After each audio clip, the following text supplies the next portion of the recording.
दोस्तों जय हिंद। और आज हम लोग देखने जा रहे हैं इंडियन जुडिशरी को। इंडियन जुडिशरी को अगर हम लोग समझें, भारतीय न्यायपालिका को, ठीक है। अब चूंकि जब हम लोग न्यायपालिका को देखने जा रहे हैं तो कुछ चीजें बड़ी इंपॉर्टेंट हैं जो आपको ध्यान रखनी है, और हमारा बहुत तेजी से रिवीजन भी है। क्योंकि हमने बात करी कि भारत की जो शासन प्रणाली है, जो अपनी शासन प्रणाली है, वो क्या है, वो संघीय है। ठीक है, हम लोग बात कर चुके संघीय है, लेकिन हमारी जो जुडिशरी है वो इंटीग्रेटेड है। जो हमारी जुडिशरी है ना, वो एकीकृत है, या कह सकते हो आप इंटीग्रेटेड है। ठीक है, एकीकृत है। इंटीग्रेटेड कह दो या फिर एकीकृत कह दो। ठीक है, मतलब कुछ इस प्रकार का स्ट्रक्चर है। अगर आप देखो, सबसे ऊपर सुप्रीम कोर्ट है। सुप्रीम कोर्ट के नीचे कई सारे राज्यों में हाई कोर्ट हैं। ठीक है, हाई कोर्ट के नीचे हर जिले में, हर राज्यों के हर जिले में डिस्ट्रिक्ट कोर्ट और सेशन कोर्ट है।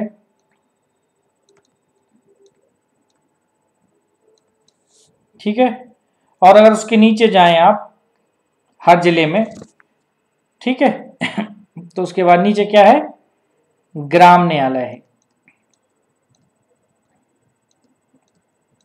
ग्राम पंचायत कह सकते हो। इन दोनों के बीच में एक मुंसिफ न्यायालय भी है। एक मुंसिफ कोर्ट है जो तहसील में होती है, हर जिले में एक होती है, कह सकते हो आप। ठीक है, अब जो डिस्ट्रिक्ट कोर्ट होता है ये सिविल मैटर की सुनवाई करता है, सिविल मैटर की। और इसमें जो जज होता है ना, उस जज को कहते हैं सिविल जज। और ये जो सेशन कोर्ट होता है ना, वो क्रिमिनल मैटर की सुनवाई करती है। ये क्रिमिनल मैटर की सुनवाई करता है। ठीक है, तो यहां पर जो जज बैठता है वो क्या होता है, सेशन जज। जज एक ही होता है, डिस्ट्रिक्ट जज एक ही होता है। अगर वो सिविल मामलों की सुनवाई कर रहा होता है तो वो समय सिविल जज कहलाता है, और जब वो क्रिमिनल मैटर की सुनवाई कर रहा होता है तो उस समय उसका पद सेशन जज का हो जाता है। ठीक है, यहां तक समझ में आए। ग्राम न्यायालय छोटे मोटे मामलों की सुनवाई करता है। अब चलिए हम लोग इसको चूंकि थोड़ा सा कायदे से करना है, क्योंकि हमें क्वेश्चन भी बाहर नहीं जाने देना है और अपने पास समय भी इतना नहीं है, तो हमें जल्दी भी करना है। तो हम लोग रिवीजन में शुरू करते हैं सुप्रीम कोर्ट से। सुप्रीम कोर्ट भाग 5 में है। ठीक है, अगर आप आर्टिकल की बात करें तो 124 से 147 तक। ठीक है, अब देखिए कुछ चीजें मैं यहां पर आपको बताता हूं। आर्टिकल 127 तदर्थ न्यायाधीशों की बात करता है। तदर्थ न्यायाधीश लिखा हो कहीं पर, यहां पर लिखा हो एडहॉक जजेस, एक ही चीज है। ठीक है, आर्टिकल 129 कोर्ट ऑफ रिकॉर्ड की बात करता है। ठीक है, supreme court court of record है। इसके निर्णयों को नीचे वाले कोर्ट उसी तरह से फॉलो करते हैं और उसी तरह से निर्णय देते हैं। 137 में रिव्यू की बात किया गया है, review by supreme court. Supreme court अपने डिसीजन का रिव्यू भी कर सकता है। और 143 में कंसल्ट बाय प्रेसिडेंट, प्रेसिडेंट को सलाह देने का काम करता है। ठीक है, अब ये जो एडहोक जजेस का जो पोस्ट है, ये कहां से, ये फ्रांस से लिया गया है। ये हमारे कॉन्स्टिट्यूशन में कहां से आया है, फ्रांस से आया है। पहली चीज तो आपको याद रखनी। दूसरी, ठीक है, अब ये एडहॉक जज का मतलब क्या होता है, क्या होता है, कई बार सुप्रीम कोर्ट में अपनी कार्यवाही को या कोरम को पूरा करने के लिए राष्ट्रपति की सहमति से कुछ जजों को नियुक्त किया जाता है। ठीक है, तो यहां पर क्या कहता है, जो चीफ जस्टिस होता है, जो चीफ जस्टिस होता है वो क्या कहता है, चीफ जस्टिस राष्ट्रपति की सहमति से, ठीक है, सहमति से कोरम, कोरम मतलब गणपूर्ति, ठीक है, कोरम मतलब अगर जजों की संख्या कम पड़ रही है तो यहां से उधार लेने का तरीका एक तरीके से, समझिए आप। अब इस कोरम को पूरा करने के लिए, ठीक है, क्यों? ताकि सुप्रीम कोर्ट का सत्र का आयोजन किया जा सके, ताकि सुप्रीम कोर्ट का सत्र है जो वो आयोजित हो सके, ताकि जो सत्र है वो आयोजित हो सके, ठीक है। अब इस प्रकार से जो भी जज नियुक्त होता है, जो एडॉक जज होता है, इसको वो सारे सुप्रीम कोर्ट के अधिकार मिलते हैं, इसको भी सुप्रीम कोर्ट के जज के सभी अधिकार मिलते हैं, ठीक है। यहां पर जो एडॉक जजेस के रूप में अवकाश प्राप्त न्यायाधीश है, जो रिटायर हो गया है, उसकी भी नियुक्ति हो सकती है। अवकाश प्राप्त जजेस की नियुक्ति की जा सकती है,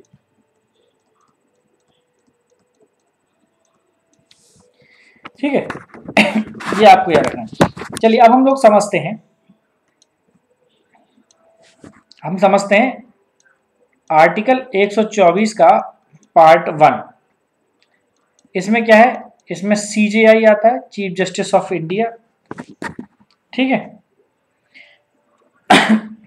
प्लस 30 अदर जज, तो टोटल समझ लीजिए 31 जज यहां पर होने चाहिए। ऐसी बात की गई थी 2009 में कि टोटल इतने होने चाहिए, ठीक है।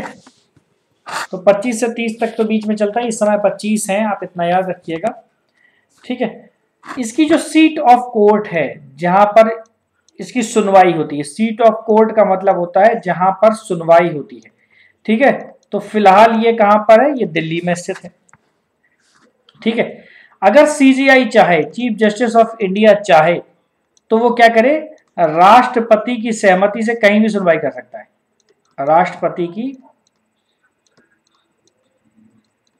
की सहमति से सुनवाई के लिए स्थान डिसाइड कर सकता है, स्थान नियत कर सकता है, ठीक है। राष्ट्रपति उसको अनुमति दे देगा तो वो अपनी सीट को कहीं पर भी ले जा सकता है। ऐसा एक बार हो चुका है, अगर ध्यान दिया जाए, ऐसा एक बार हैदराबाद में भी हो चुका है और ऐसा एक बार श्रीनगर में भी किया जा चुका है कि सुप्रीम कोर्ट की सीट को वहां ले जाया जा चुका है। चलिए अब हम लोग बात करते हैं 124 का पार्ट 3। 124 का पार्ट 3 क्या कहता है? एलिजिबिलिटी की बात करता है। अगर आपको सुप्रीम कोर्ट का जज बनना है तो सबसे पहले तो आप भारत के नागरिक हो, ठीक है। दूसरी कंडीशन सुनिए, हाई कोर्ट में 5 वर्ष तक आप जज रह चुके हो। तीसरी इंपॉर्टेंट कंडीशन सुनिए, या फिर हाई कोर्ट में 10 वर्ष तक आप एडवोकेट रह चुके हो, ठीक है। एक और तरीका है, या फिर आप डिस्टिंग्विश्ड ज्यूरिस्ट हो,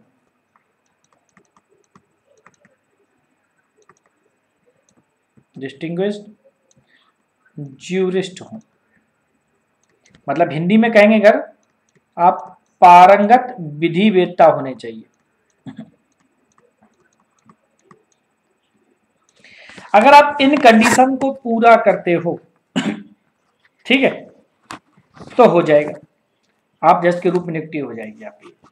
अब नेक्स्ट चीज आप थोड़ा ध्यान दें, जो मैं कहने वाला हूं वो ये कि सीजेआई हो और प्लस अदर जजेस हो, ठीक है। इनकी नियुक्ति है ना, जो इनकी नियुक्ति है वो कौन करता है? वो राष्ट्रपति साहब करते हैं, प्रेसिडेंट कर सकता है। तो देखिए कैसे, सीजीआई की नियुक्ति राष्ट्रपति के द्वारा, अदर जजेस में थोड़ा सा सुधार हो जाता है। इसको थोड़ा सा आप ऐसे समझ लीजिए, राष्ट्रपति प्लस सीजीआई की सलाह से। राष्ट्रपति क्या करता है? अदर जजेस की नियुक्ति क्या करता है? सीजीआई की सलाह से करता है। ठीक है। अब सीजीआई की सलाह का क्या मतलब है, ये थोड़ा सा समझ लीजिए, क्योंकि यहां पर क्वेश्चन लोग गलत कराते हैं। देखिए, यहां सीजीआई की सलाह से क्या मतलब है?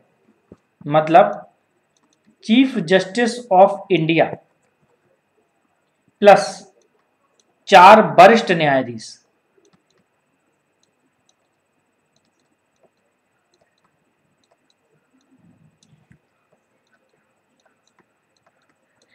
ठीक है, ये इसकी सलाह का है।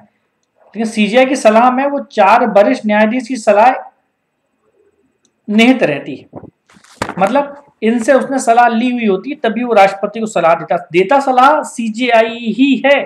तो ध्यान रखना, यही परामर्श प्रक्रिया है।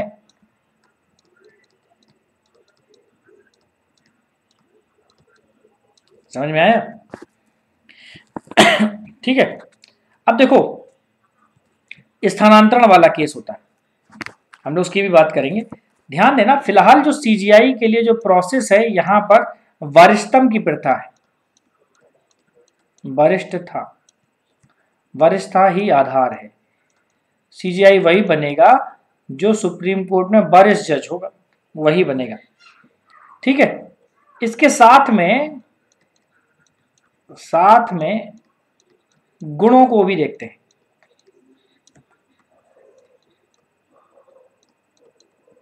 गुणों को भी देखते हैं। ठीक है। तो जो वरिष्ठता का आधार है, पूछा जाए कब से है, तो 1993 से यही आधार बना हुआ है। ठीक है। अब ये जो परामर्श की प्रक्रिया है परामर्श की प्रक्रिया है ये वाली, तो देखिए, स्थानांतरण करना हो, इनका ट्रांसफर, स्थानांतरण में भी यही प्रक्रिया माननी है आपको। मतलब ये स्थानांतरण में भी परामर्श क्या है? अनिवार्य है। ठीक है, मतलब परामर्श अनिवार्य है और परामर्श मानना ही है।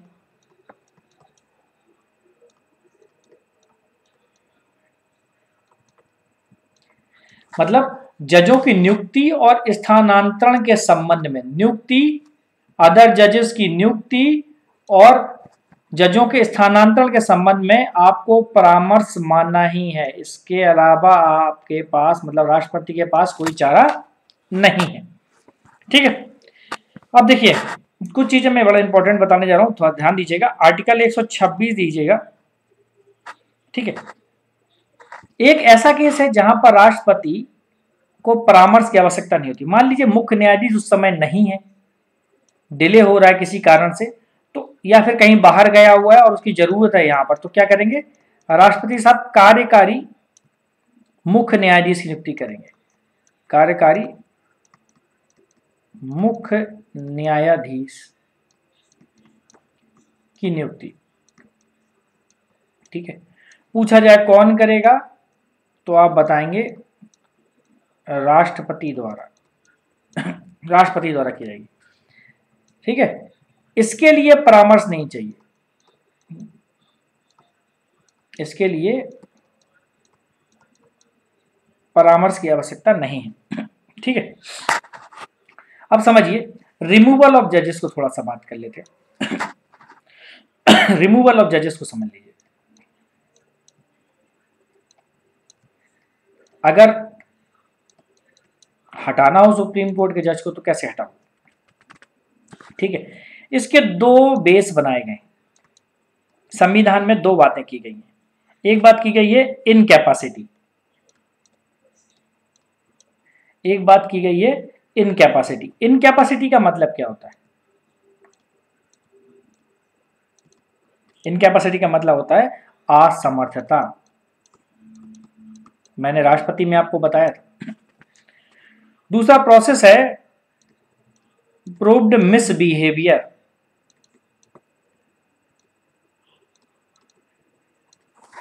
ये 2 आधार हैं। ठीक है। अब इसके लिए क्या करना पड़ेगा? इसके लिए एक प्रस्ताव बनाना पड़ेगा। सबसे पहले प्रस्ताव लाना होगा।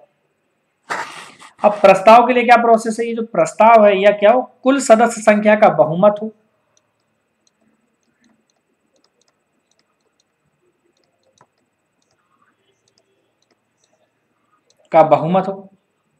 ठीक है।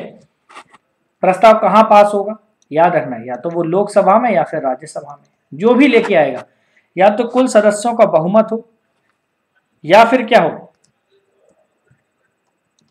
तथा मतदान करने वालों के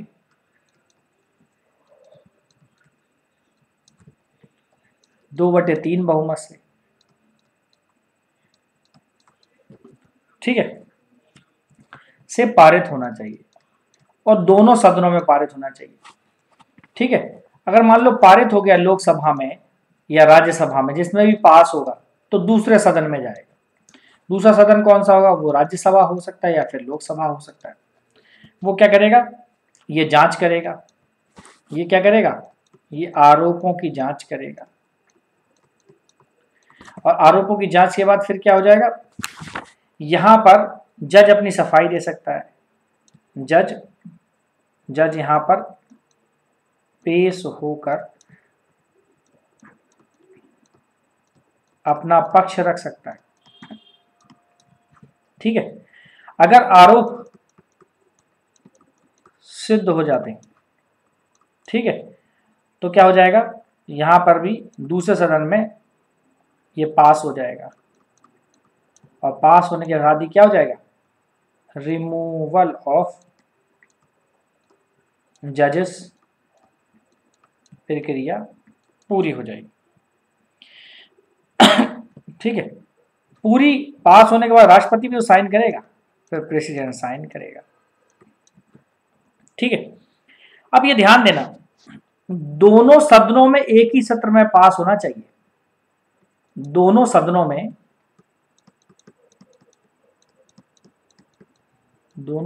में एक ही सत्र में पास हो।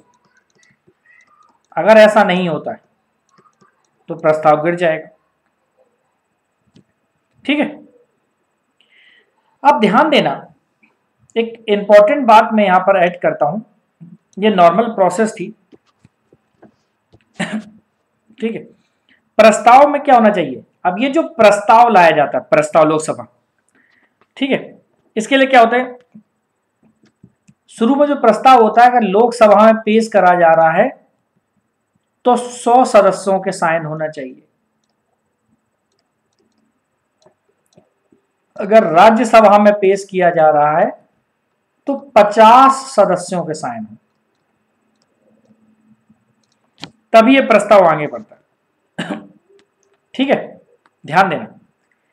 अब ये डिपेंड करता है प्रस्ताव के केस में लोकसभा का अध्यक्ष या फिर राज्यसभा का सभापति, जहां पर सबसे पहले पेश किया जाएगा, ठीक है, इस पर डिपेंड करता है ये प्रस्ताव को ग्रहण करे या ना करे, ये इसके ऊपर डिपेंड करता है,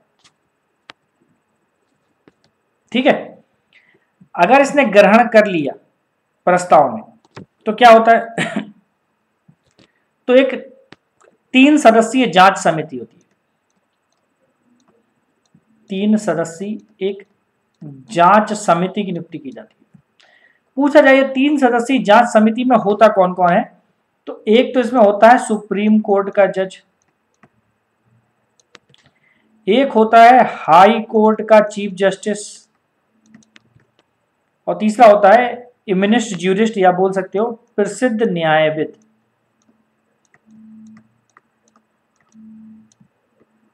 ठीक है। 3 सदस्यीय जांच समिति क्या करती है, आरोपों की जांच करती है, ठीक है। अगर यहां पर आरोप पुष्ट हो गए, अगर आरोप पुष्ट हो गए तो फिर दूसरे सदन में जाता है, तब कहां जाता है, दूसरे सदन में। ये दूसरा सदन कहां, ये यहां जाएगा, ठीक है। और दूसरे सदन में अगर पास हो जाता है तो राष्ट्रपति उसे हटाने का आदेश जारी कर देता है। पूछा जाए अब तक कितने लोगों पर यह प्रोसेस चलाई जा चुकी है, ठीक है, तो प्रोसेस चलाई गई लेकिन सक्सेसफुल किसी पे नहीं हुई, सबसे पहले आपको याद रखना है रामास्वामी, सौमित्र सेन और पीडी दिनाकर, ये 3 जज हैं जिन पर रिमूवल ऑफ जज की प्रोसेस शुरू हुई, लेकिन किसी ना किसी वजह से ये पूरी नहीं हो पाई। उन्होंने अपने पहले ही अपने पद से इस्तीफा दे दिया। ठीक है, अब देखिए सुप्रीम कोर्ट का जज रिटायरमेंट के बाद, सुप्रीम कोर्ट का जज जब रिटायर हो जाता है तो क्या नहीं कर सकता? ठीक है, ये प्रैक्टिस नहीं कर सकता, ये कहीं पर भी किसी भी कोर्ट में प्रैक्टिस नहीं कर सकता। हाई कोर्ट वाले केस में है कंडीशन, हाई कोर्ट वाला कर सकता है, ठीक है, इस पर प्रैक्टिस नहीं कर सकता। ठीक है, सुप्रीम कोर्ट के जज का वेतन भत्ते संचित निधि पर भारित होते हैं, और तय कौन करता है? इसको तय करने का काम है संसद, संसद द्वारा इसको निर्धारित किया जाता है। इसकी जो शपथ है वो अनुसूची शेड्यूल 3 के अनुसार होती है। अनुसूची 3 के अकॉर्डिंगली इसकी शपथ ग्रहण किया जाता है। ठीक है, सुप्रीम कोर्ट के जज पर या उसके आचरण पर, इसका जो सुप्रीम कोर्ट के जज का जो आचरण होता है, आचरण पर संसद में चर्चा नहीं होगी, चर्चा नहीं। कब हो सकती है? केवल रिमूवल ऑफ जजेस के केस में, हो सकती है, जैसे आप लोग महाभियोग कहते हैं, लेकिन दरअसल देखा जाए तो मूल संविधान यहां पर महाभियोग जैसे किसी शब्द का उपयोग नहीं करता। अब हम लोग जुडिशियल रिव्यू की बात करते हैं। ठीक है, जुडिशियल रिव्यू मतलब आप सुप्रीम कोर्ट में किस किस आर्टिकल के तहत कौन कौन सी अपील कर सकते हैं? तो 3 तरह की अपील कर सकते हैं। 132 के तहत, आर्टिकल 132 के तहत हम लोग सुप्रीम कोर्ट जाकर संवैधानिक अपील कर सकते हैं। ठीक है, आर्टिकल 133 के तहत हम लोग वहां पर सिविल अपील कर सकते हैं, और 134 के तहत हम लोग वहां पर क्रिमिनल मैटर में अपील करने का अधिकार दिया गया है जुडिशियल रिव्यू के तहत। ठीक है, तो 3 आपको याद रखने हैं, आर्टिकल 132, आर्टिकल 133 और आर्टिकल 134, इतना आपको यहां पर ध्यान रखना है। ठीक है, मुझे नहीं लगता कि यहां तक किसी को कोई दिक्कत, कोई भी परेशानी नहीं होनी चाहिए। ठीक है, अच्छा, आप लोग जो मुझे मैसेज कर रहे हैं जिसमें जिन्होंने बोला है, यहाँ इस वीडियो को हम लोग यूट्यूब पे अपलोड कर देंगे, वहां से आपको मिल जाएगा। अब ऐप पर भी रिकॉर्डिंग की सुविधा मैं करने जा रहा हूं, तो वहां से आपको रिकॉर्डिंग की सुविधाएं भी अब मिल जाएंगी, तो क्लास वालों को फिर यूट्यूब पर उतना डिपेंड नहीं रहना पड़ेगा, वो अपने ऐप में ही जाके वहां पर देख सकते हैं डेट वाइज। ठीक है, अब चलिए हम लोग समझते हैं इसके कुछ अधिकार क्या है, सुप्रीम कोर्ट की अधिकारिता क्या है। तो सुप्रीम कोर्ट की प्रारंभिक अधिकारिता को समझते हैं। प्रारंभिक अधिकारिता की बात आर्टिकल 131 के तहत किया जाता है, इसको ओरिजिनल ज्यूरिडिक्शन कहते हैं। इंग्लिश में लिख देता हूं मैं, इसको ओरिजिनल ज्यूरिडिक्शन कहते हैं। ठीक है, ओरिजिनल ज्यूरिडिक्शन मतलब प्रारंभिक अधिकारिता सुप्रीम कोर्ट की, आर्टिकल 131। मतलब इसका मतलब क्या होता है? इसका मतलब होता है कि सुप्रीम कोर्ट का वह क्षेत्राधिकार, क्या एक ऐसा अधिकार है जिसके तहत वह किसी मामले की सीधे सुनवाई कर सकता है, वह क्षेत्राधिकार जिसके तहत वह किसी मामले की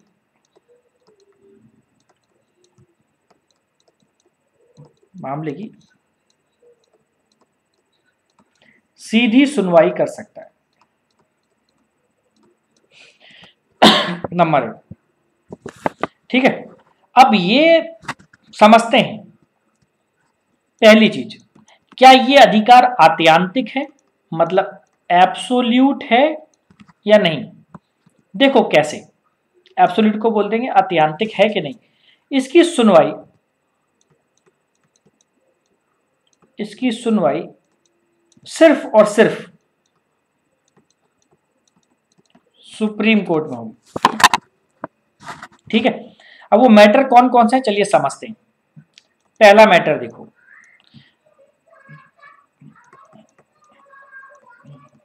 पहला मैटर है भारत सरकार वर्सेस एक या अधिक राज्य से संबंधित। तो क्या हो जाएगी, सिर्फ सुप्रीम कोर्ट में इसकी सुनवाई होगी। अगर एक तरफ भारत सरकार है, एक वादी और दूसरा वादी एक या एक से अधिक राज्य है, एक राज्य भी हो सकता है, एक से ज्यादा राज्य भी हो सकते हैं। दूसरा केस समझिए, दूसरा केस मतलब भारत सरकार हो प्लस एक या अधिक राज्य हो, ये एक तरफ हो, वर्सेस एक या अधिक राज्य हो, तो भी सुप्रीम कोर्ट इस मामले की सीधी सुनवाई करेगा। ठीक है, या फिर सीधे सीधे दो या दो से अधिक राज्यों के मध्य विवाद है,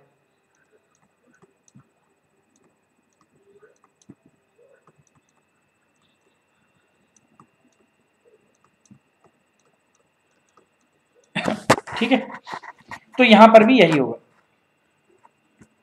ठीक है, बस कुछ चीजों को आप समझिए। जैसे जब से संविधान लागू होता है, मतलब 26 जनवरी 1950, उसके लागू होने से पूर्व के विवाद में, है ना, मतलब 26 जनवरी 1950 के पूर्व के विवाद में ओरिजिनल ज्यूरिडिक्शन नहीं होगा।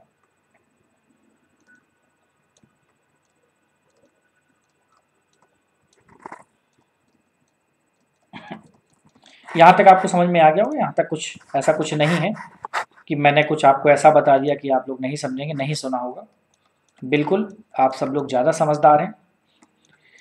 दूसरा मैटर है समवर्ती मतलब कॉन्करेंट मैटर। मतलब यहां पर ऐसा मैटर है, यहां पर मूल अधिकारों से संबंधित मामले सुने जाएंगे। यहां पर क्या होगा, मूल अधिकारों के मैटर होंगे,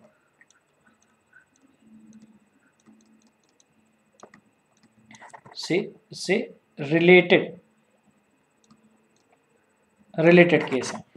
अगर इसकी सुनवाई हाई कोर्ट में की जा रही है तो आर्टिकल 226 के तहत की जाएगी, ध्यान देना। और अगर इन प्रकार के केसों की सुनवाई सुप्रीम कोर्ट करेगा तो आर्टिकल 32 के तहत की जाएगी। अब आर्टिकल 32 के तहत सुप्रीम कोर्ट कुछ रिट जारी करने की शक्ति रखता है, जैसे बंदी प्रत्यक्षीकरण, जैसे हम लोग क्या बोलते हैं, हैबियस कॉर्पस कहते हैं। अब ये बंदी प्रत्यक्षीकरण में क्या होता है, अगर आपसे पूछा जाए, मतलब अगर किसी व्यक्ति को आपने गिरफ्तार कर लिया तो 24 घंटे के अंदर उस व्यक्ति को सशरीर प्रस्तुत करो। इसका मतलब क्या होता है, कोर्ट कहता है कि आप उसको सशरीर प्रस्तुत करना। अगर आपने किसी को गिरफ्तार कर लिया तो विद इन 24 घंटे में, इसमें आने जाने के समय को इंक्लूड नहीं करा जाता है, इतने देर में आपको करना है। एक होता है परमादेश, एक होता है क्या, परमादेश। परमादेश को क्या बोलते हैं, मैंडेमस। ठीक है,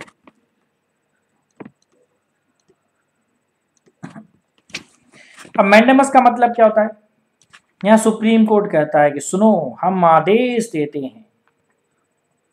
ठीक है, मतलब क्या आदेश देते, कि न्यायालय द्वारा वो आदेश किसी व्यक्ति को, किसी लोक सेवक को, किसी अधीनस्थ न्यायालय को, सरकार या निगम को लोक कर्तव्य को करने या अवैध रूप से अगर कोई कर रहा है तो उसको रोका जाता है। ठीक है, तो परमादेश किस किस को जारी हो सकता है?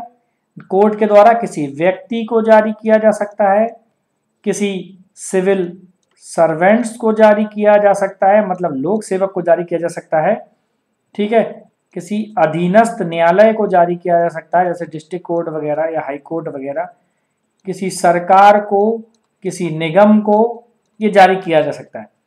उनका कहने का मतलब होता है कि लोक कर्तव्य को करना है, आपको क्या करना है? लोक कर्तव्य को करें, लोक कर्तव्य को करें, ठीक है, अवैध कार्य ना करें, यहां पर यह बात की जाती है।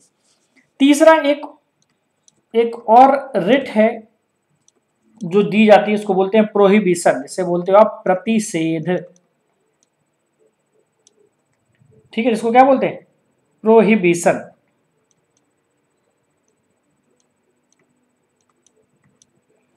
ठीक है, किसी कार्रवाई को रोकने के लिए होता है, कार्रवाई को रोकने के लिए होती है, ठीक है। जैसे किसको दी जाती है, पूछा जाए किसको दी जाती है, ठीक है, ये बताता है, सुप्रीम कोर्ट बताता है कि अधीनस्थ न्यायालयों को या अर्ध न्यायालयों को ये किसको दी जाती है? अधीनस्थ न्यायालयों को या फिर अर्ध न्यायिक अधिकरणों को, जैसे ग्रीन ट्रिब्यूनल है, अर्ध न्यायिक अधिकरणों को दी जाती है कि भैया तुरंत कार्रवाई रुकवाओ, ठीक है। एक और है जो चौथा है, उसे बोलते हैं अपन लोग सर्टियोराई, उत्प्रेषण, क्या बोलते हैं?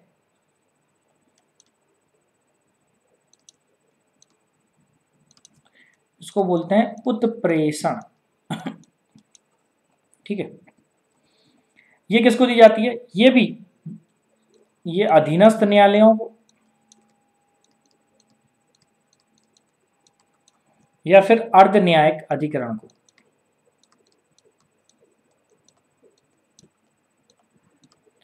तो किसको दी जाती है ये भी बड़ा याद रखना आपको, ठीक है। इनको कहा जाता है कि मामला वरिष्ठ न्यायालय को भेजें, मामला वरिष्ठ न्यायालय को भेजें, ऐसा कहा जाता है, ठीक है। कार्रवाई की समाप्ति पर निर्णय रद्द कर दिया जाता है। एक और है, उसको बोलते हैं क्यो वारंटो, इसको बोलते हो आप हिंदी में अधिकार प्रच्छा, मतलब किस अधिकार से, इसका मतलब होता है कि किस अधिकार से, अगर कोई व्यक्ति किसी दूसरे के अधिकार का अतिक्रमण कर रहा है, किसी लोक पद को अवैध रूप से धारण लिया, तो वहां पर इसको किस अधिकार से, ठीक है, किस अधिकार से, इसका मतलब होता है ये किसको जारी की जाती है? किसी लोक पद को कोई अवैध रूप से धारण करता है, किसी लोक पद को कोई अवैध रूप से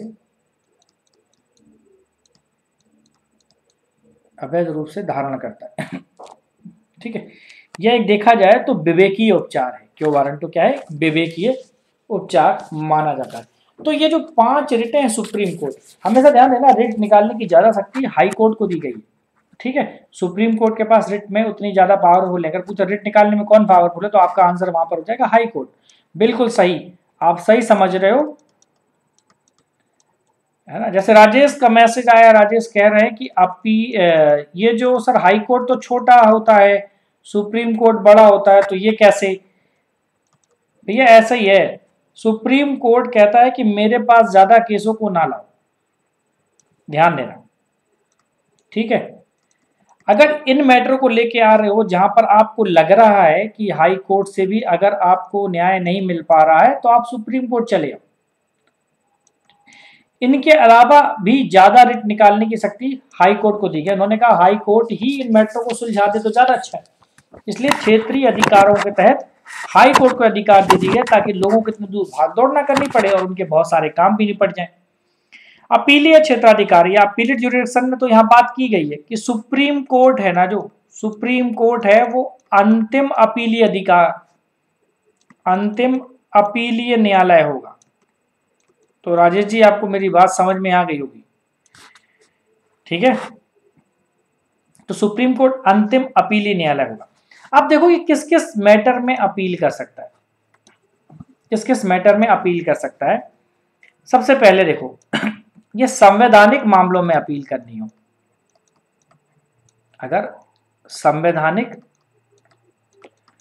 मामलों में अपील हो। रुचि मिश्रा जी का मैसेज आया हुआ है कि सर क्या हम लोग कॉल को जूम पर नहीं कर सकते?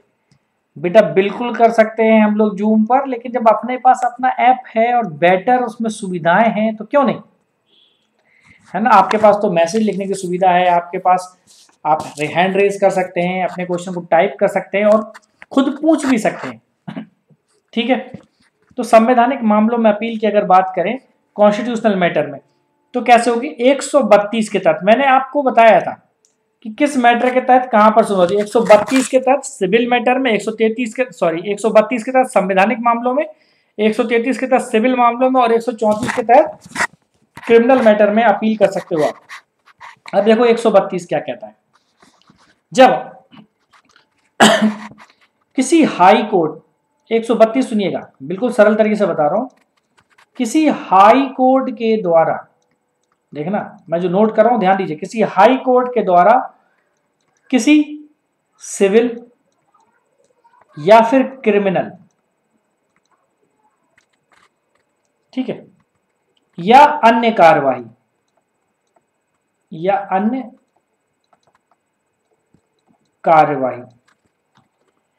में कोई निर्णय दिया गया, मतलब दिया गया निर्णय के विरुद्ध। अब वो निर्णय भी हो सकता है, वो डिक्री भी हो सकता है, या कोई आदेश भी हो सकता है, अंतिम आदेश भी हो सकता है, के विरुद्ध अपील सुप्रीम कोर्ट में की जा सकती है, थोड़ा ध्यान से समझना मैं क्या कहने जा रहा हूं।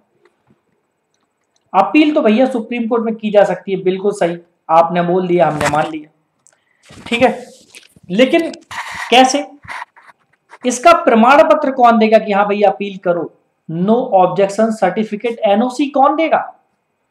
तो हाई कोर्ट ये प्रमाण पत्र देता है, हाई कोर्ट द्वारा यह प्रमाण दिया जाता है कि भैया तुम जा सकते हो, कहां, सुप्रीम कोर्ट। दिया जाता है कि इस मामले में, जिस मामले में अपील हो रही है, वहां पर लैंग्वेज में लिखा तो उक्त मामले में, हम इस तरह बता रहे हैं, इस मामले में कोई संविधान की व्याख्या से संबंधित प्रश्न है, कोई संविधान की व्याख्या से रिलेटेड क्वेश्चन दिया गया है, ठीक है। अब जब संविधान की व्याख्या से रिलेटेड प्रश्न है तो संविधान की व्याख्या करने का अधिकार सुप्रीम कोर्ट को दिया गया, ठीक है। अब जब इस तरह की कोई भी मैटर आएगा तो भैया क्या होगा, फिर चीजें बदल जाएंगी। सुनो, जब भी संविधानिक मैटर होगा, संविधान जुड़ा होगा, तो वहां कम से कम ऐसे मामलों की सुनवाई 5 जजों की पीठ करेगी। कम से कम कितने जज होने चाहिए, कम से कम 5 जजेस की पीठ द्वारा सुनवाई होगी ऐसे मैटर में। बात समझ में आई? आर्टिकल 132 समझ में आ गया होगा। चलिए हम लोग बात करते हैं आर्टिकल 133, ठीक है। अब दूसरा अपीलेट ज्यूरिडिक्शन क्या है, सिविल मैटर में। अब भैया सिविल मैटर में अपील करनी है तो क्या करोगे, देखो सबसे पहले सिविल मैटर में जब आप सुप्रीम कोर्ट जाना चाहते हैं तो विधि के महत्व का कोई महत्वपूर्ण प्रश्न आना चाहिए। मान लीजिए उस केस में विधि के महत्व का कोई प्रश्न हो तो जा सकते हो, ठीक है। या फिर उस व्यक्ति की राय में, ठीक है, अपील करने वाले की राय में, मतलब उसकी राय में इस प्रश्न का सुप्रीम कोर्ट द्वारा, ऐसी मतलब सुप्रीम कोर्ट द्वारा विनिश्चय आवश्यक है, डिसीजन आवश्यक है।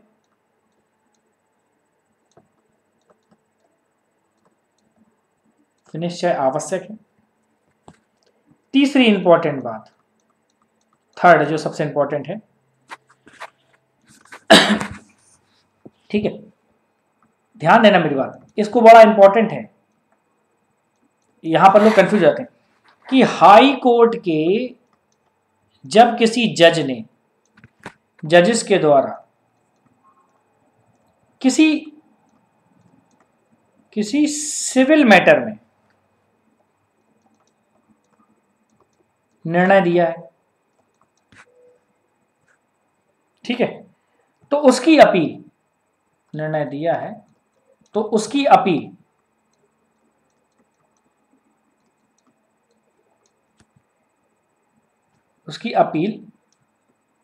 सुप्रीम कोर्ट में नहीं होगी।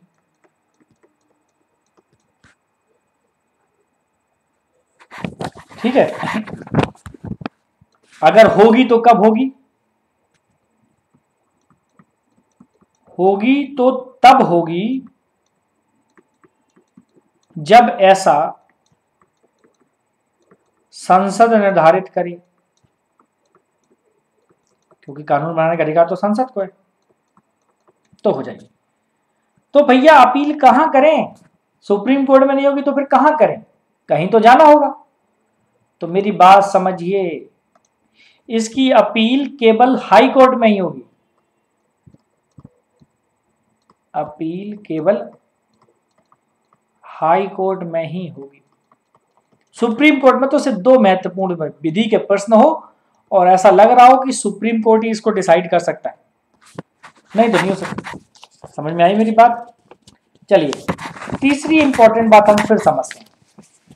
अगला है appeal in criminal matter. Article 134 में हमने बात की थी क्रिमिनल मैटर में अपील करनी हो, तब कैसे करोगे? देखिए 3 प्रोविजन है यहां पर 134 में। पहले को सुनिए, हाई कोर्ट ने निचली अदालत के डिसीजन को पलट दिया, वहां पर दोष मुक्त हुआ था, यहां पर दोषी हो गया। मान लो डिस्ट्रिक्ट कोर्ट ने किसी को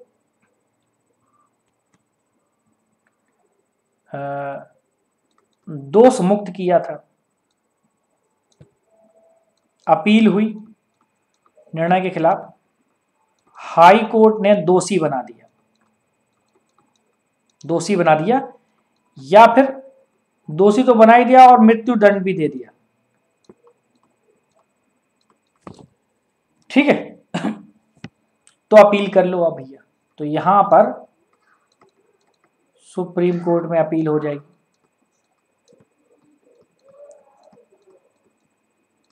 बात समझिएगा। दूसरा केस समझिए, हाई कोर्ट ने क्या किया? हाई कोर्ट ने निचली अदालत के मामले को, निचली अदालत में केस चल रहा था, निचली अदालत से केस को अपने पास मंगाया है। कहां मंगाया? उसको अपने पास मंगवाया।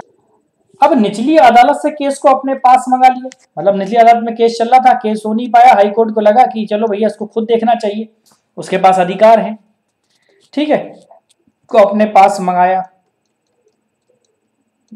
तो मंगाया, ठीक है, और अभियुक्त को कॉन्विक्टेड करते हुए मृत्युदंड दे दिया, और अभियुक्त को दोषी ठहराकर क्या दे दिया, सेंटेंस टू डेथ दे दिया, मृत्युदंड दे दिया। तो ठीक है भैया, तो सुप्रीम कोर्ट में अपील कर लो, तब सुप्रीम कोर्ट में अपील की जा सकती है। तीसरा और एक मैटर है, तीसरे मैटर को ध्यान से समझिए, कलर चेंज करता हूं मैं। अगर यहां तक इन दोनों में कोई डिस्टर्बेंस है, किसी को कोई दिक्कत है बताओ। चलो ठीक है, कोई दिक्कत नहीं। तीसरा देखिए, हाई कोर्ट ने यह प्रमाणित कर दिया हो कि मामला सुप्रीम कोर्ट में अपील योग्य है, फिर तो कोई दिक्कत ही नहीं।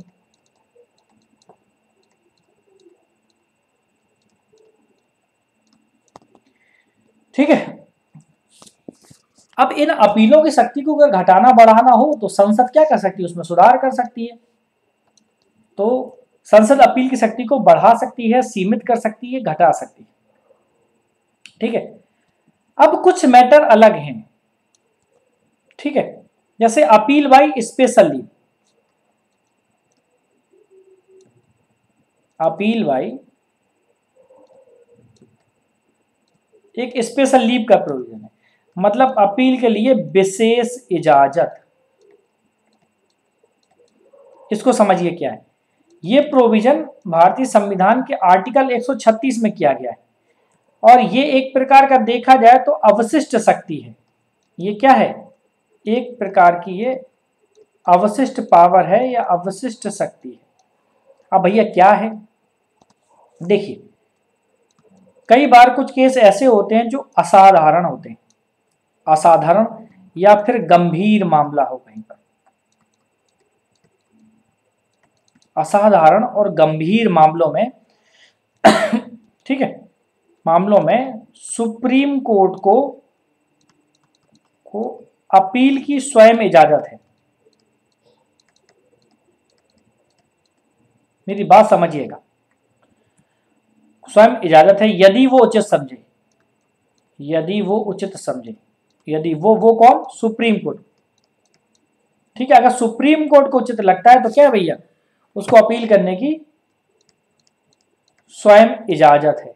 अब मेरी बात समझिए, ऐसा सब कुछ सब जगह ठीक है, एक नोट करके बता देता हूं, लेकिन कुछ मैटर ऐसे होते हैं जहां पर ऐसा नहीं होगा। जैसे आर्मी कोर्ट, ठीक है, या फिर पार्लियामेंट्री कोर्ट, या सॉरी पैरामिलिट्री कोर्ट। ठीक है, आर्मी कोर्ट हो या फिर पैरामिलिट्री कोर्ट हो, इनके निर्णयों के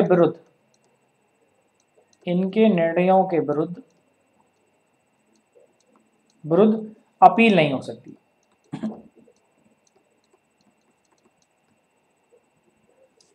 ठीक है, चलिए यहां तक मेरी बात आपको समझ में आ गई होगी, कोई डाउट नहीं है यहां तक, किसी को कोई डाउट जल्दी बताइए।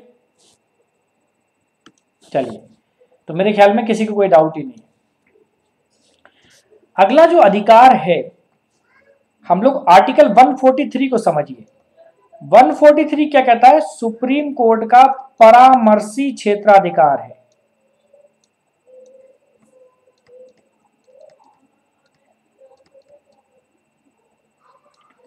ठीक है, जिसे बोलते हैं एडवाइजरी जुरिडिक्शन। अब ये एडवाइजरी जुरिडिक्शन है, इसको क्या है, परामर्शी क्षेत्राधिकार को समझते हैं। देखो ये क्या है कि प्रेसिडेंट को, प्रेसिडेंट मतलब राष्ट्रपति को, किसी विधि या किसी फैक्ट पर या किसी तथ्य पर सलाह देना। ठीक है,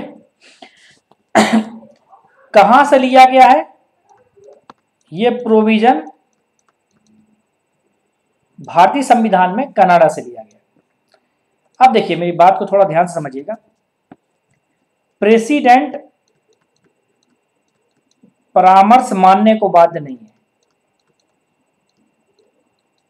मानने को बाध्य नहीं है, माने या ना माने। पेशेंट साहब कह सकते हैं मेरी मर्जी, मैं चाहे ये करूं मैं चाहे वो करूं, मतलब उनकी मर्जी, माने ना माने। सुप्रीम कोर्ट भी कहता है मेरी मर्जी, मतलब सुप्रीम कोर्ट परामर्श देने को बाध्य भी नहीं है।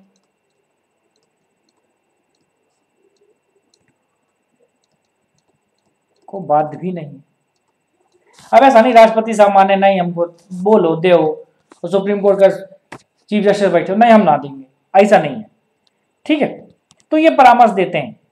परामर्श मैंने आपको बताया था, परामर्श में टोटल कितने जज होते हैं, सीजेआई प्लस 4 जज। तो पूछा जाए कितने जज, तो बता देना टोटल 5। टोटल 5 जज ये परामर्श की बात करते हैं। लेकिन फिर संविधान पूर्व के किसी मैटर पर परामर्श या सलाह नहीं मानी जाएगी। ठीक है, अब मानना ना मानना प्रेसिडेंट के विवेक पर है। लेकिन अगर संविधान के पूर्व, नोट करके सुन लीजिए मेरी बात, अगर संविधान के पूर्व का कोई मैटर है, के पूर्व का कोई मामला है और राष्ट्रपति साहब कहते हैं सलाह दो, कोई संधि या समझौता है मामले पर, तो वहां पर सलाह देना आवश्यक है, क्योंकि वहां पर लीगलिटी का इशू आ जाता है, आवश्यक है।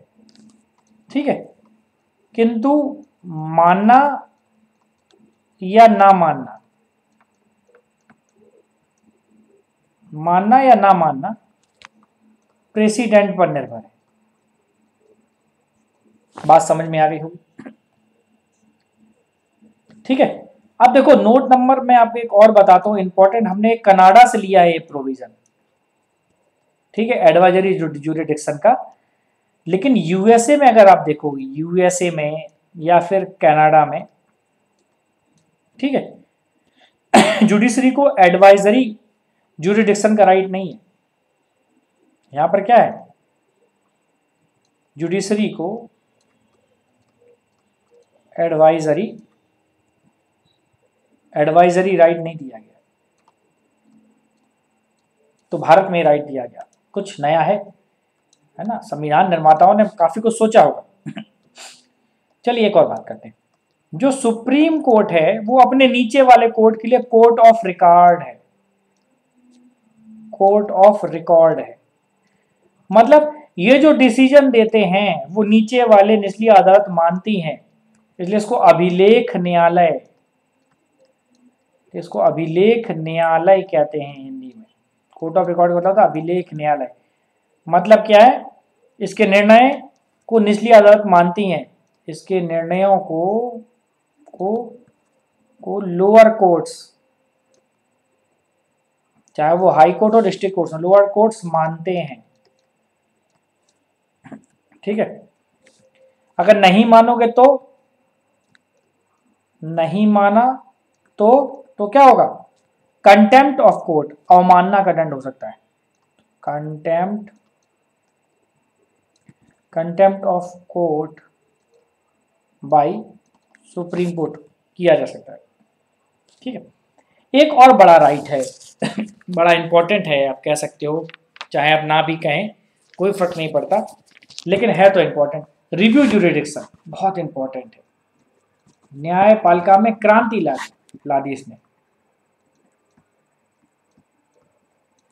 मतलब इसको बोलते हैं पुनर्विलोकन,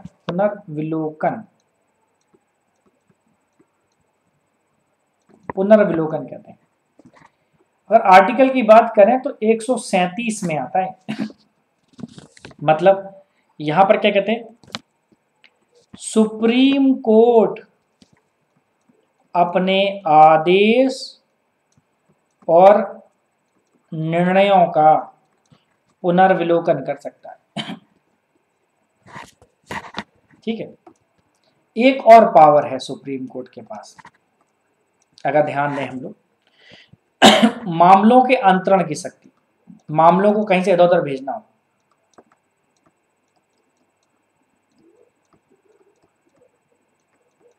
इंग्लिश में बोलते हैं power of transfer of certain cases, transfer of certain cases. ये कैसे होता है समझने की कोशिश करें। आर्टिकल बात करोगे तो 139 का या ए है। देखिए पहली कंडीशन सुनिए, एक हाई कोर्ट में कोई केस था,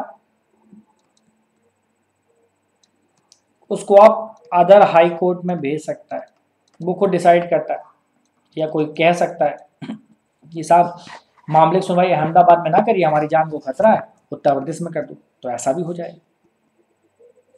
ठीक है।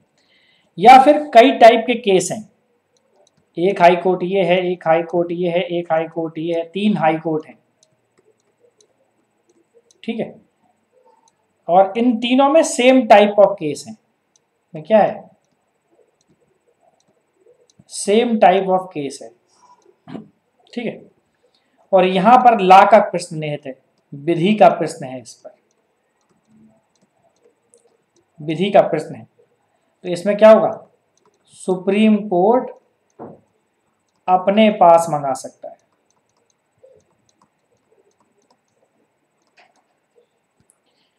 ठीक है।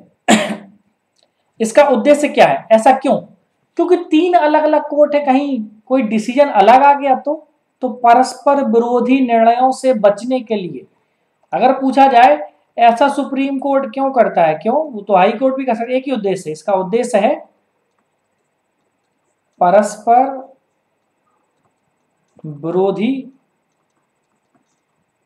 निर्णयों से बचना, इसलिए वो मंगा लेता है। समझ में आ गई मेरी बात। ठीक है। अब समझिए।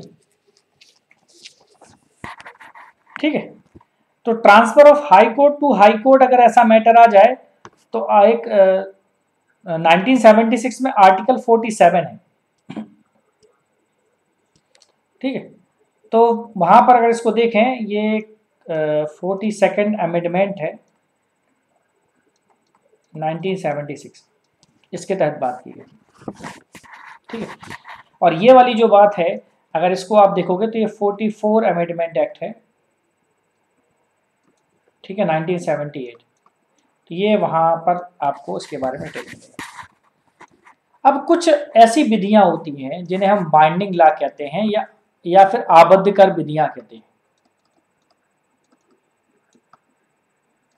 बाइंडिंग लॉज या फिर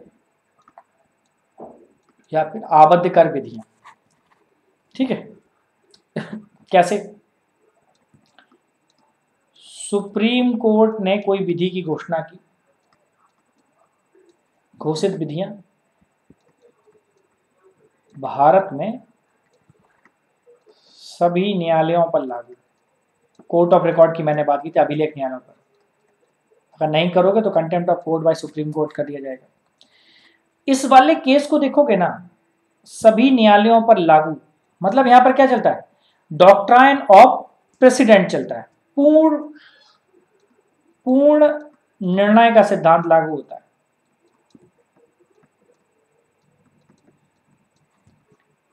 प्रेसिडेंट यहां पर क्या है, डॉक्ट्राइन ऑफ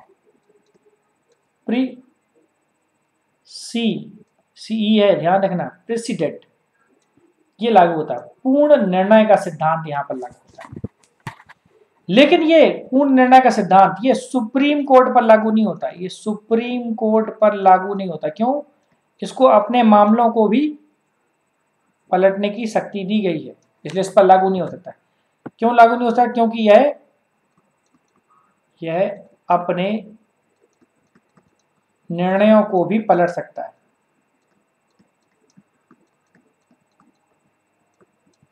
समझ गए। फंडामेंटल राइट का रक्षक है, वो मैंने आपको बताया था, वो रिट निकाल के रक्षा करता है, बड़ा इंपॉर्टेंट वो फंक्शन है, guardian of fundamental right, guardian of fundamental right. मैंने बात की थी आर्टिकल 32 के द्वारा उसे क्या दिया गया, रिट पावर दी गई है, रिट द्वारा बचाता रहेगा। एक और है आर्टिकल 13 का 2, आर्टिकल 13 का 2 क्या कहता है, इसको दोबारा लिख लेते हैं, इसको ऐसे लिखिए, आर्टिकल 13 का 2 क्या कहता है। ठीक है, यहां पर बात की गई कोई ऐसी विधि अगर वो मूल अधिकारों को छीनती है और संसद द्वारा बनाई गई है तो वो विधि शून्य हो जाएगी। ऐसी विधि जो मूल अधिकारों को छीनती हो, ठीक है, तो वह शून्य घोषित, 13(2) के तहत वो क्या हो जाएगी, शून्य घोषित हो जाएगी। ठीक है, तो जुडिशियल रिव्यू जो कॉन्सेप्ट है पूछा जाए कहां से आया,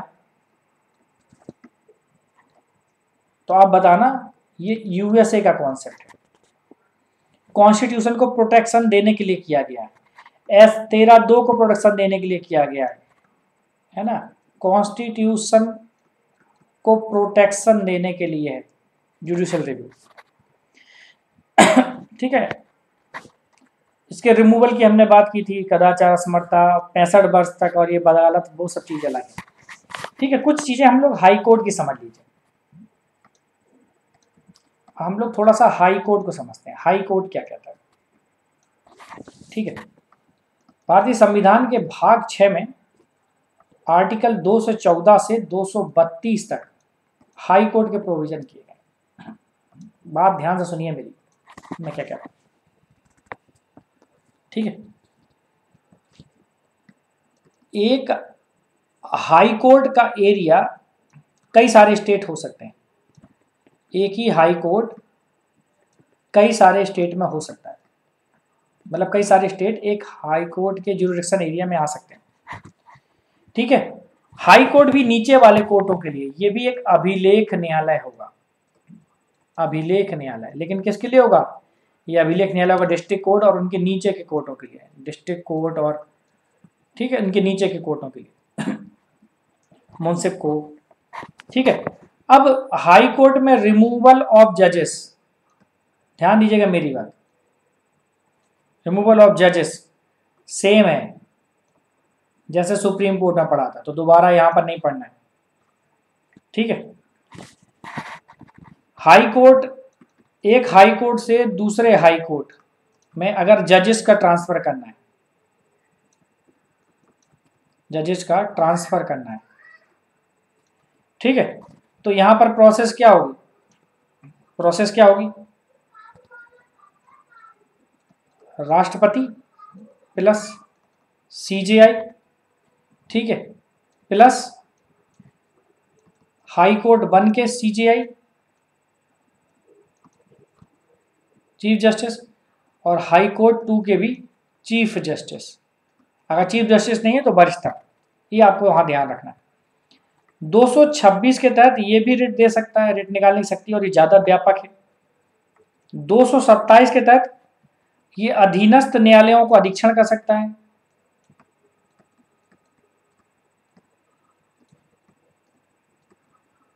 अधीनस्थ न्यायालयों के अधीक्षण की शक्ति दी गई। ठीक है, संसद ला द्वारा कई सारे राज्यों के लिए एक हाई कोर्ट का प्रोविजन कर सकती है। अब थोड़ी सी चीजें समझ लीजिए, क्वालिफिकेशन समझ लीजिए, कौन है जो हाई कोर्ट का जज बन सकता है।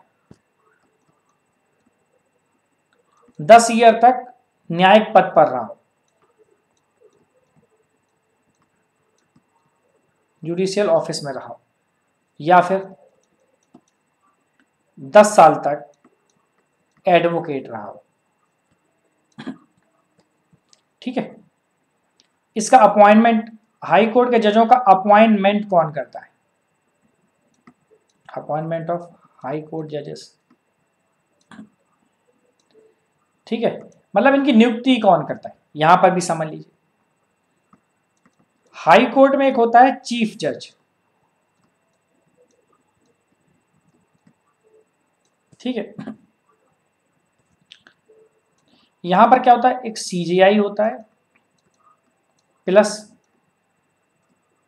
प्रेसिडेंट नियुक्ति के मामले में, प्लस जिस राज्य में नियुक्ति हो रही है वहां का गवर्नर, ठीक है, गवर्नर प्लस अब सीजीआई के साथ क्या है, यहां पर 2 सीनियर मोस्ट जज हैं और चीफ जस्टिस तो है।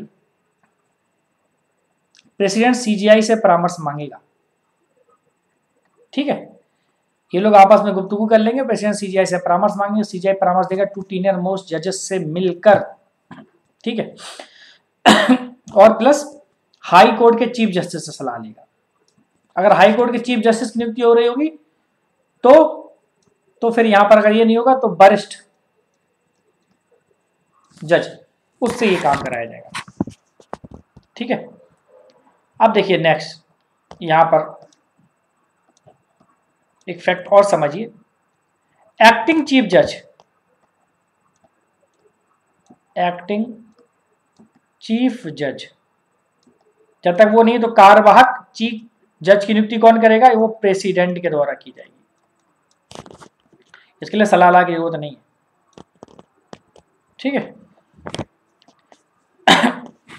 अच्छा, एक्टिंग जज भी होते हैं, एक्टिंग जज ये भी बाई प्रेसिडेंट द्वारा किए जाते हैं, बाई प्रेसिडेंट के द्वारा, ठीक है। ये केवल, इनको हम लोग अपर न्यायाधीश कहते हैं,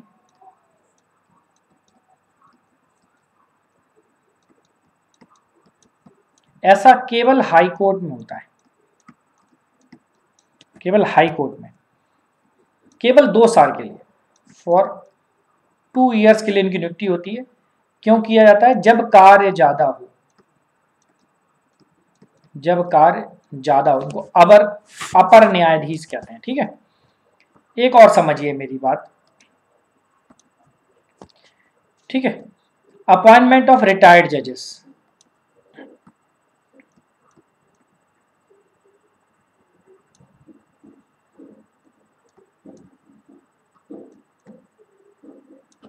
अपॉइंटमेंट ऑफ रिटायर्ड जजेस, यहां पर समझिए,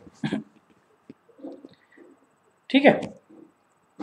एडहॉक जज हमने बात की थी, जैसे एक्टिंग जज होते हैं, इसी प्रकार सुप्रीम कोर्ट में कौन होता था, सुप्रीम कोर्ट में एडहॉक जज होता था,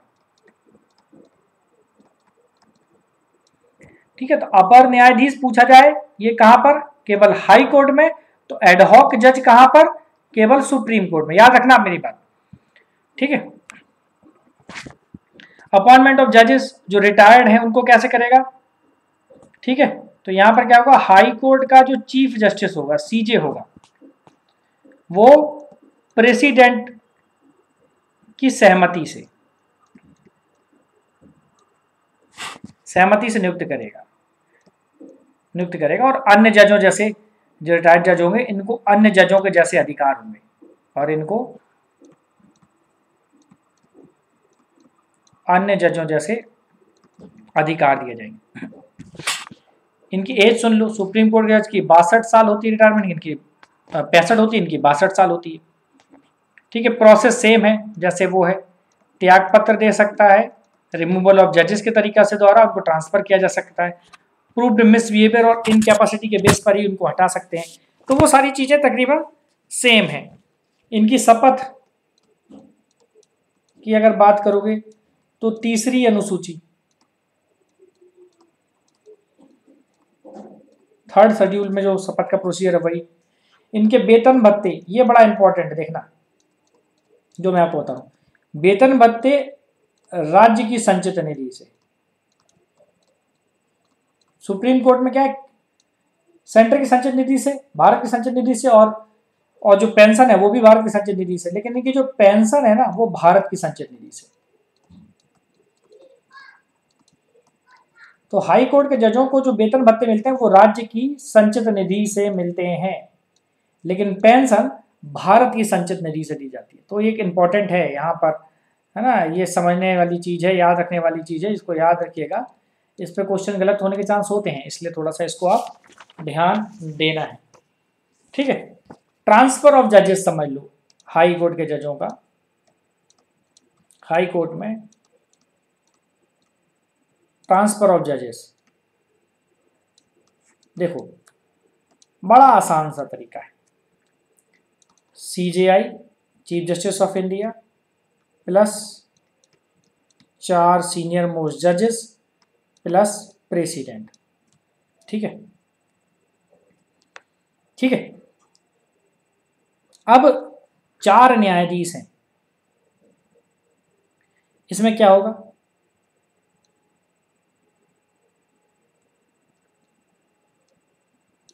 इसी में एक हाई कोर्ट का होगा और दूसरा दूसरे हाई कोर्ट का होगा।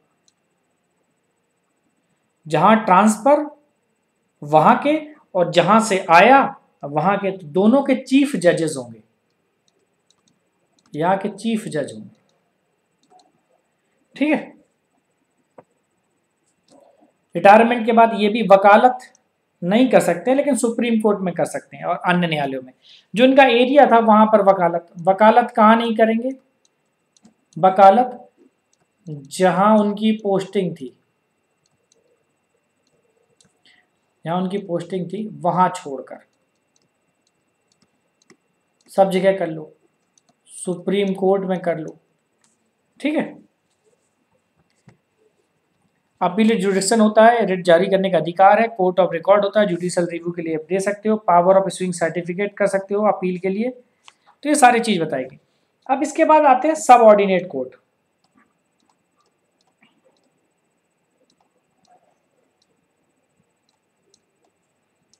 जिनको आप लोग बोलते हो अधीनस्थ न्यायालय। चलो इनको समझ लेते हैं, ज्यादा समय अब नहीं करना है, बस बहुत शॉर्ट में। पहली बात तो ये सभी अंडर हाई कोर्ट के होते हैं, जैसे सिविल कोर्ट है ना, जिसको आप डिस्ट्रिक्ट कोर्ट भी कहते हो।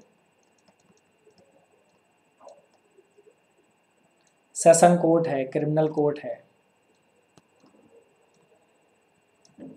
जिसको हम लोग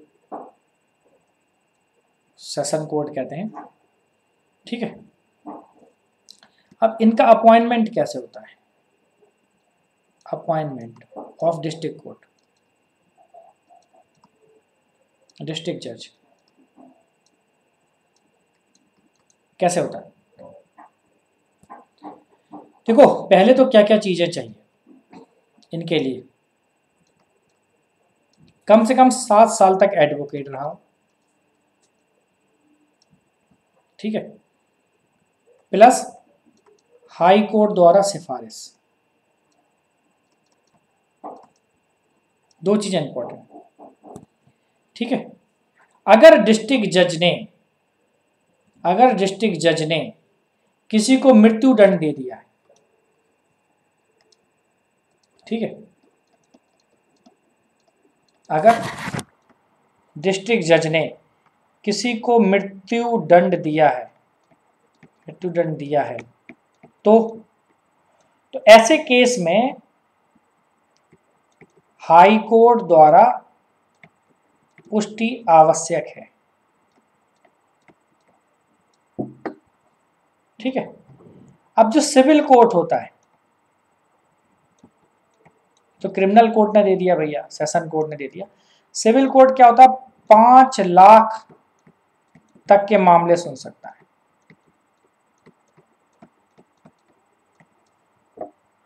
ठीक है। अब मेरी बात समझिए। एक होता है चीफ जुडिशियल मजिस्ट्रेट, ये किसी को 7 वर्ष तक का कारावास की सजा दे सकता, तक का कारावास बता सकता है, भैया तुम 7 साल के लिए जेल में जा रहे हो। इससे ज्यादा ये कुछ भी नहीं कर सकता चीफ जुडिशियल मजिस्ट्रेट। प्लस कोई भी जुर्माना लगा सकता है, प्लस कोई भी जुर्माना लगा सकता है।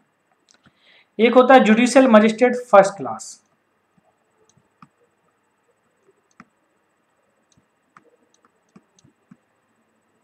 ये क्या कर सकता है? ये 1 वर्ष की सजा दे सकता है किसी को, प्लस 5,000 रुपया जुर्माना, इतना काम कर सकता है। ठीक है। एक होता है राजस्व कोर्ट, राजस्व न्यायालय, राजस्व न्यायालय में कौन कौन बैठता है? डीएम बैठ सकता है, एसडीएम बैठता है, और तीसरा तहसीलदार बैठता है। ठीक है, ये राजस्व न्यायालय होता है। एक होता है लघु वाद न्यायालय। ये क्या होता है? एक होता है लघु वाद न्यायालय। ये क्या भला है? ठीक है, एक प्रकार का ये सिविल कोर्ट है। ठीक है, और ये 5,000 रुपए तक के मामले देखता है, वो भी धन वसूली वाले।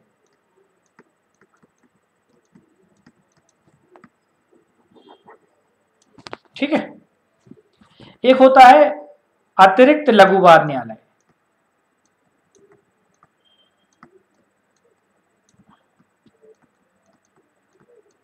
ये क्या करता है? जैसे किराएदार और बेदखली, ऐसे मामले देखता है, और ये 25,000 रुपए तक के होते हैं।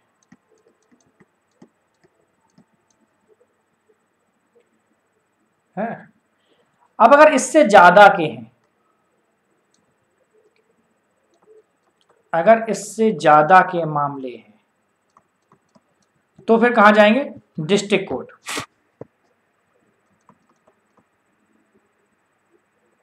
डिस्ट्रिक्ट कोर्ट जाएंगे।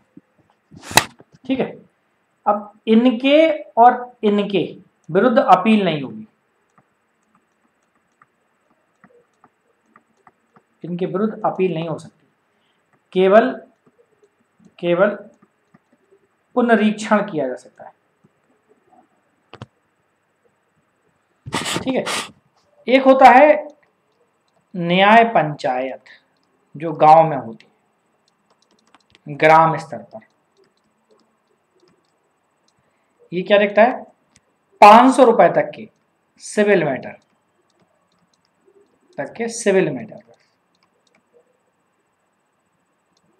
दिया गया। लेकिन ये आजकल ये काम नहीं करती, क्योंकि कोई भी अब बुराई नहीं लेना चाहता। एक होती है फैमिली कोर्ट, जिसको बोलते हैं कुटुंब न्यायालय।